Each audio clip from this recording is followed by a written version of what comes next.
गौर फरमाइए साथियों, धीरे धीरे जलाल को होश आया।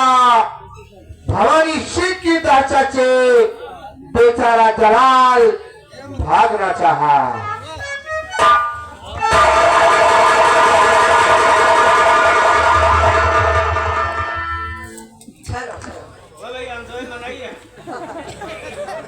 बेटा भंडारी,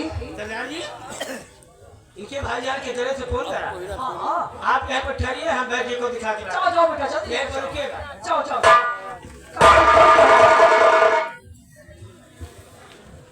बड़ा परेशान है। गले में चोट आने से काफी खून कर गया। हाँ सरदार जी। क्या हुआ बेटा? सरदार जी, क्या बात है? भाई जी ने बताया कि उनके भाईजान के गले का हड्डी टूट चुकी है। क्या गले की हड्डी टूट चुकी है? ये ठीक तो हो जाएगा मगर बोल नहीं सकते। भला जब जलाल ने सुना, मैं बोल नहीं पाऊंगा। बेचारा जलाल रोने लगा और राजकुमार को जुगेरी सरदार की तरफ बढ़ाया। इशारे से कह रहा है, इसका पालन पोषण आप करेंगे। ठीक है भाई, मैं इस बच्चे की रक्षा बहुत बेहतर से करूंगा। राजकुमार के गले में जो हार है, उस हार को भी इशारे से कह रहा है, इसे संभाल कर रखना।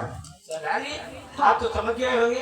हाँ हाँ, इस बच्चे का पालन पोषण आप कीजिए, क्योंकि ये कुछ कर नहीं सकते और ये हाथ संभाल कर रखिएगा। हाँ बेटा, हो सकता है किसी दिन काम में आ जाए। सही कह रहे हो।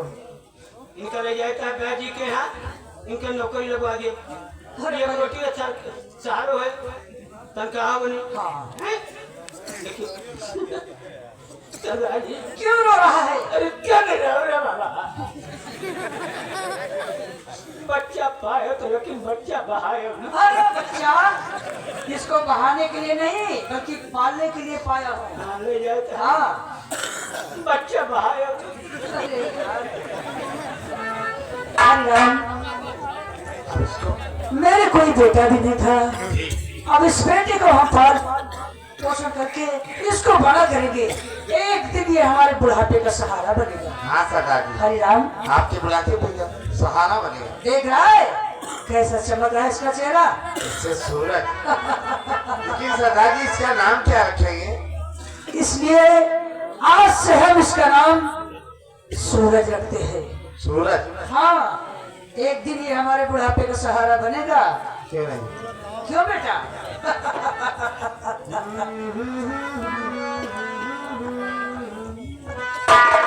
ला ला ला ला ला ला ला ला ला। सूरज कहूँ